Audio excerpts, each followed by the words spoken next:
मोहन अपनी माता मंजू और पिता माधव के साथ अपने छोटे से घर में रहता था। वो लोग बहुत गरीब थे। मोहन के पिता दूसरों के खेतों में मजदूरी किया करते थे। वो एक मिट्टी और घास से बने घर में रहते थे। एक दिन मोहन अपने दोस्त प्रीतम के घर पढ़ने के लिए जाता है। प्रीतम का घर पक्की ईंट का बना हुआ था और वहाँ वो दोनों प्रीतम के कमरे में एक पंखे के नीचे बैठे पढ़ रहे थे। तभी मोहन प्रीतम से कहता है, यार प्रीतम, यहाँ कितनी गर्मी लग रही है। पंखा होते हुए भी ऐसा लग रहा है मानो धूप में बैठे हुए हैं। अरे जाओ जाओ, तुम्हारे पास तो पंखा भी नहीं है, तुम्हारा तो घर मिट्टी का बना हुआ है। आज पहली बार पंखे की हवा में बैठे हो इसलिए इतने ड्रामे कर रहे हो।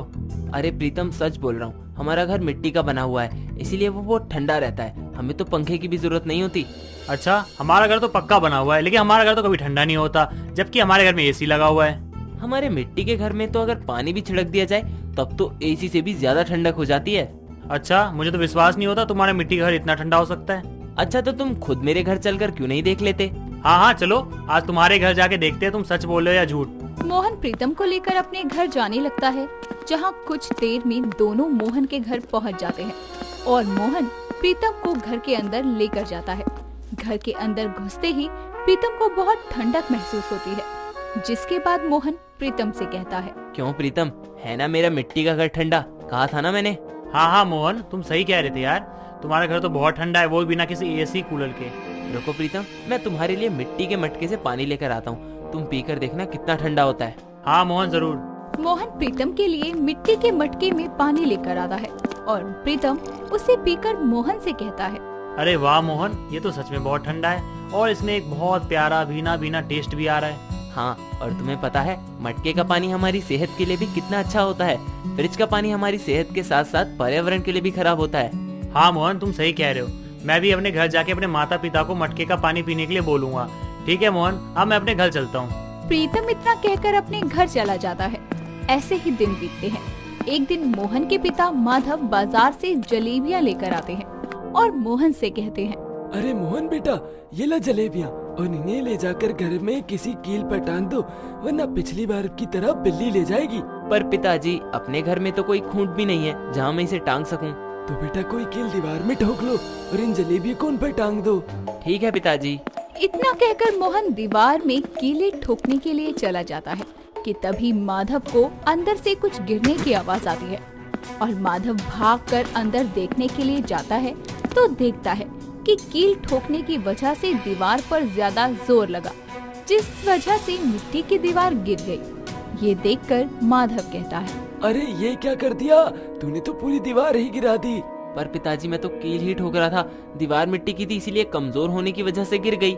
हे भगवान, अब कैसे इस बिना दीवार के घर में रहेंगे। माधव दीवार के टूटने पर बहुत दुखी होता है, क्योंकि उसे पता था कि अब दोबारा मिट्टी की दीवार बनाना कितना मुश्किल है। और धीरे धीरे दिन बीतते हैं। माधव जैसे तैसे करके उस दीवार को दोबारा बना लेता है और अब बारिश का मौसम आ चुका था।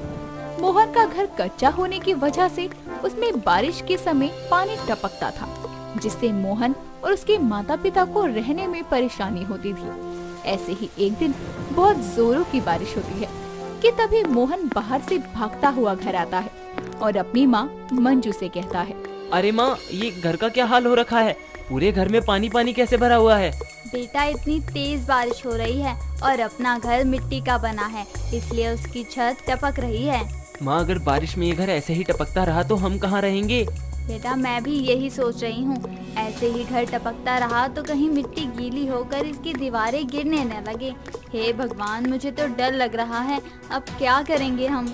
मंजू और मोहन टपक रहे घर के एक कोने में बैठ जाते हैं और शाम को माधव के घर आने का इंतजार करते हैं। शाम को जब माधव लौटता है तो मंजू उसे बारिश में पूरा भीगा हुआ और निराश देखकर पूछती है, क्या हुआ जी, आप तो पूरे भीग गए हैं और ऐसे निराश क्यों लग रहे हैं? अरे क्या बताऊं, आज बारिश होने की वजह से मालिक ने सभी मजदूरों को अपने खेतों से निकाल दिया और तो और हमारी पहले की बची हुई मजदूरी भी नहीं दी। अच्छा, और ये देखिए ना जी, कैसे पूरा का पूरा घर टपक रहा है। जल्दी ही कुछ करना होगा, वरना पूरा का पूरा घर पानी में डूब जाएगा। माँ, मुझे बहुत जोरों से भूख लग रही है, कुछ खाने को है क्या? नहीं बेटा, अभी तो खाने को कुछ भी नहीं है घर में। घर में जो कुछ भी अनाज था वो बारिश की वजह से भीग गया। ना जाने क्या खाएंगे अब हम। रुको, मैं बाहर जाकर देखता हूँ, अगर कोई दुकान खुली हो तो कुछ ले आऊंगा। ठीक है, लेकिन जल्दी आना, बाहर बहुत तेज बारिश हो रही है। हाँ हाँ ठीक है। माधव बाहर कुछ खाने की तलाश में जाता है, लेकिन बारिश तेज होने की वजह से उसे दूर दूर तक कोई दुकान खुली नहीं दिखती और वो निराश होकर घर आता है।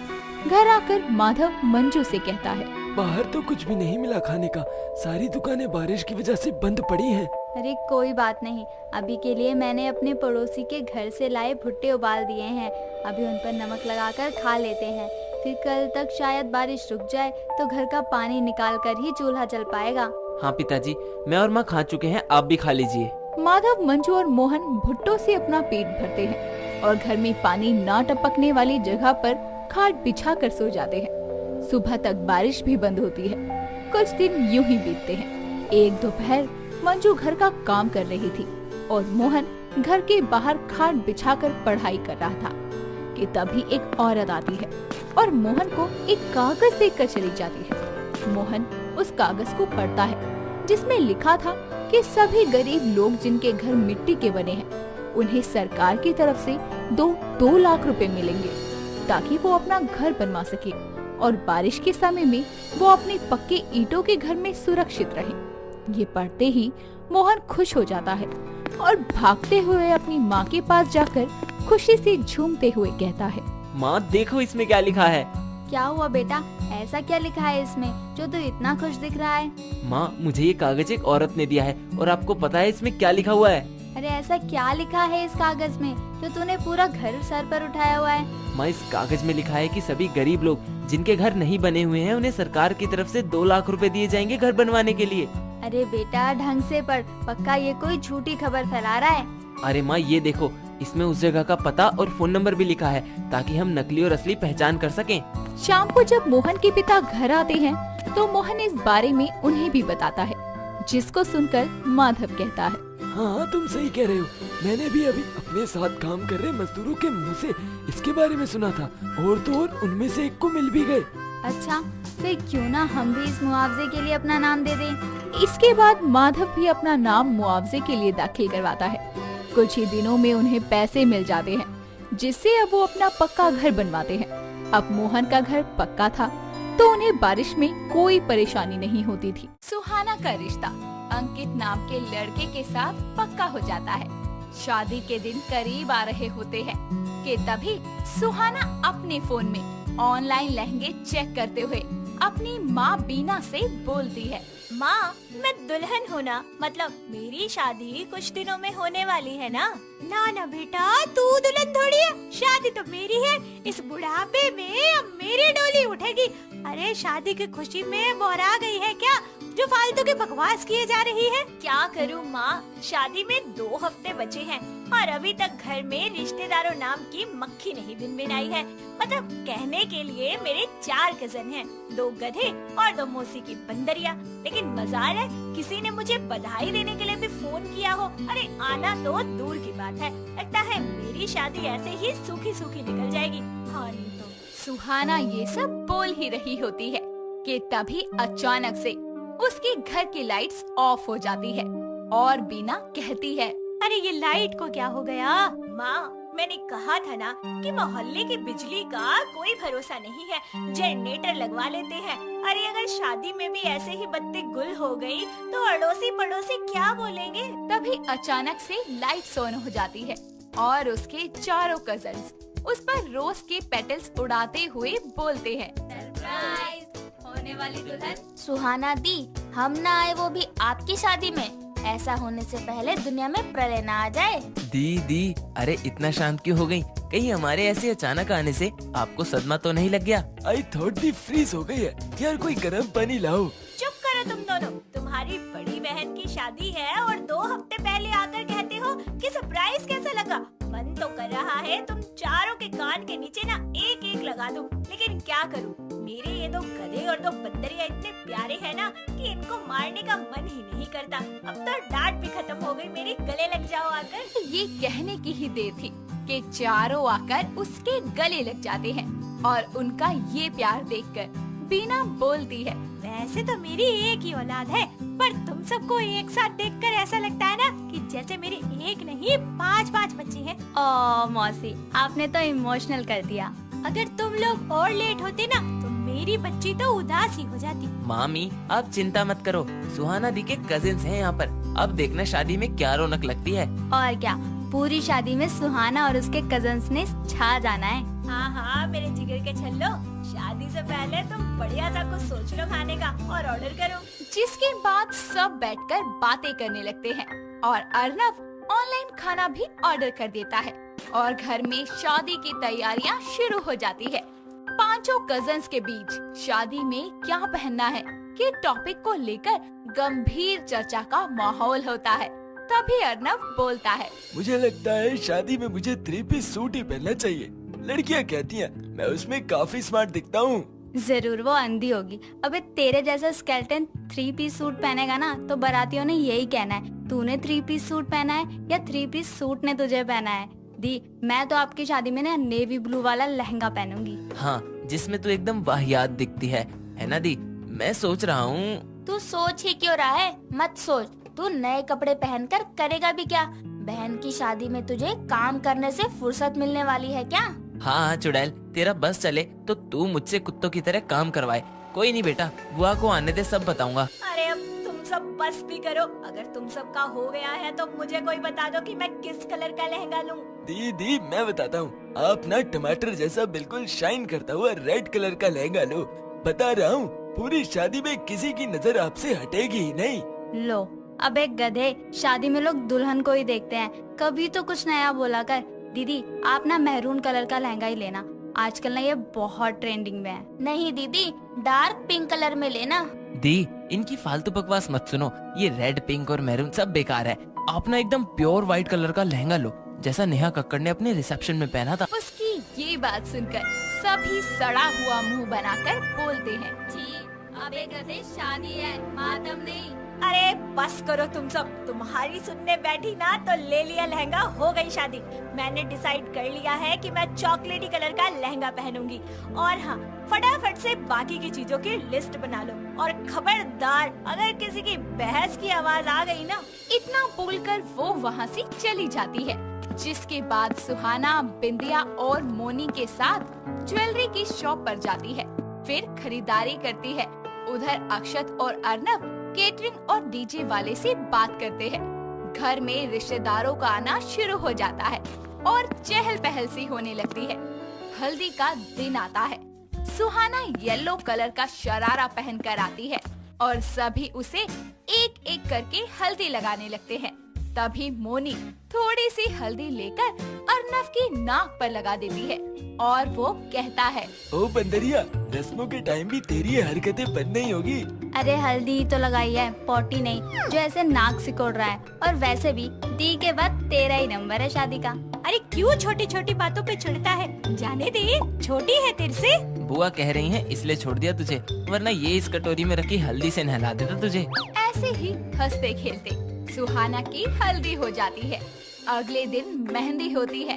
सुहाना के दोनों हाथों में बिंदिया और मोनी मेहंदी लगाती है और तभी बिंदिया बोलती है, दी, मैं तो कहती हूँ आप दोनों हाथों में मुझसे ही मेहंदी लगवा लो।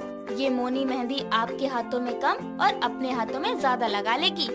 तो काम करना, फिर मौसी को भी तो लगानी है मेहंदी। वैसे ये दोनों गधे दिखाई नहीं दे रहे।